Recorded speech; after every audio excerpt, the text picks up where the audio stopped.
I must tell you right off the bat that if Marcus Aurelius had a credit card, he would have burned it on the altar of personal mastery.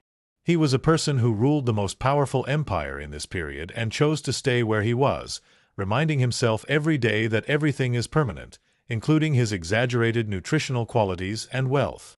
Now imagine this guy is a cyclical 21st century shopper with buy now pay later campaigns, algorithmic ads, and endless dopamine loops. Think about your initial personal information. Ben added. If he looked around, he would ask what no one wanted. How did freedom become so expensive, beyond everyone's reach? We live in a world dominated by economic chaos, where personal debt is considered normal, where acting with discipline becomes obsolete. But 2,000 years ago, one of the most powerful men in history wrote a personal guide to being calm, logical, and grounded in the face of disaster. He didn't write this for likes, followers, or fame. He wrote to hold on to life. This book became Meditations, and within its pages lies a financial mentality that is more deep-rooted and needed today than ever before. Marcus Aurelius was born into tremendous privilege in 121 AD. She had the best nannies, teachers, inherited wealth, and eventually access to the imperial throne. But instead of becoming a cruel ruler, he became a philosopher king. Influenced by the Stoics, a school of thought obsessed with virtue, restraint, and logic, Marcus trained himself to show patience in difficult moments, accept losses, and maintain control. He experienced epidemics, wars, betrayals, and economic depressions. Through it all, his writing remained steady, focused, and almost cold in its clarity.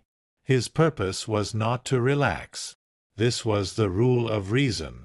At the height of the empire, when Rome's territorial expanse stretched across continents and its streets were brimming with luxuries from every corner of the known world, Marcus chose to be simple in his life. He warned against tolerance. He didn't trust praise because he was surrounded by liars. He believed that the only true wealth was internal, the ability to live with honesty even if the world goes crazy. You may have come across it somewhere, or even have those living within you. Modern Stoicism.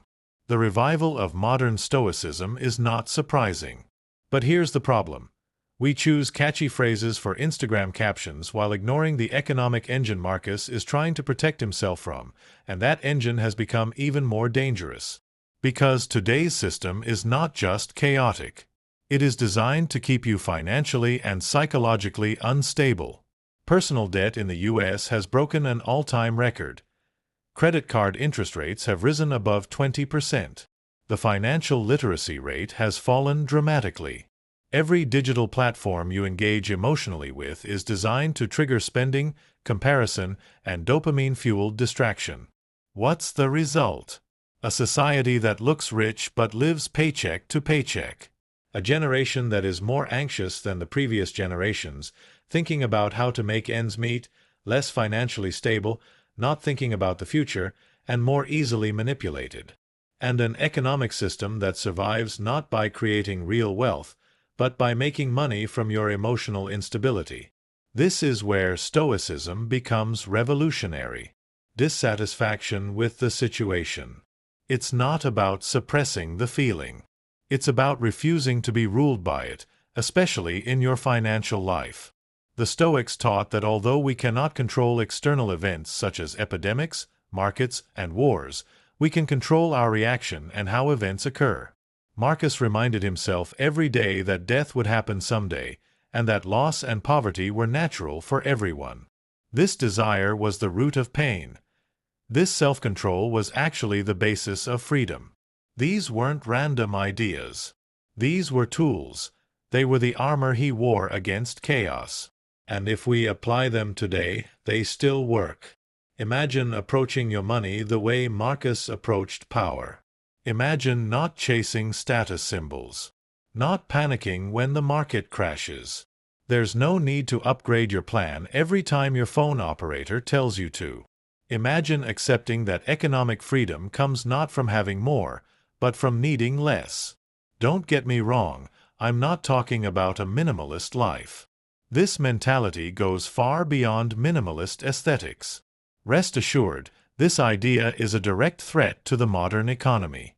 Because if too many people stop consuming excessively and going on a shopping spree, the system will crack. Our economy is driven by credit, consumption, and the constant expansion of our ego. The idea of saying, "enough is enough," is a threat because imposing restrictions isn't profitable. But still, restraint was exactly what Marcus enforced. He saw luxury not as a reward, but as a test for himself. He believed that comfort made people complacent, that being in authority eroded the soul, and that the only wealth worth being arrogant about and possessing was the kind of wealth that could not be taken away from you. Today, many people define wealth with external indicators such as luxury cars, villas, and company balance sheets. But Marcus would call this an illusion. He would remind us that true wealth is the ability to remain undisturbed when your world is turned upside down. And that talent is vanishingly rare in a world where a single stock drop leads to mass layoffs, a single interest rate hike can devastate the family budget, and a single Instagram scroll can convince you that your life is a failure unless you buy something new. Not only are we economically overleveraged, we are also emotionally overexposed. We see abundance and a complete list of needs as normal, and discomfort as a disruption. But for the Stoics, discomfort was a training ground. Marcus voluntarily endured hardship. He slept in uncomfortable beds, skipped meals, and reminded himself that suffering was not the enemy. If you can see, the real enemy was addiction. For someone to praise you. Don't leave your comfort zone. Now imagine applying this to your financial situation. Imagine preparing for price fluctuations rather than reacting. Instead of getting hung up on market forecasts, you build cash reserves, reduce unnecessary expenses, and train yourself to settle for less. Instead of trying to overcome your anxiety, you eliminate the belief that money will cure it. Instead of measuring success by net worth, you measure it by your inner calm. This is Stoic finance. And it may be the only type of finance that will survive when the world turns upside down. Now look around. Inflation is back with a vengeance.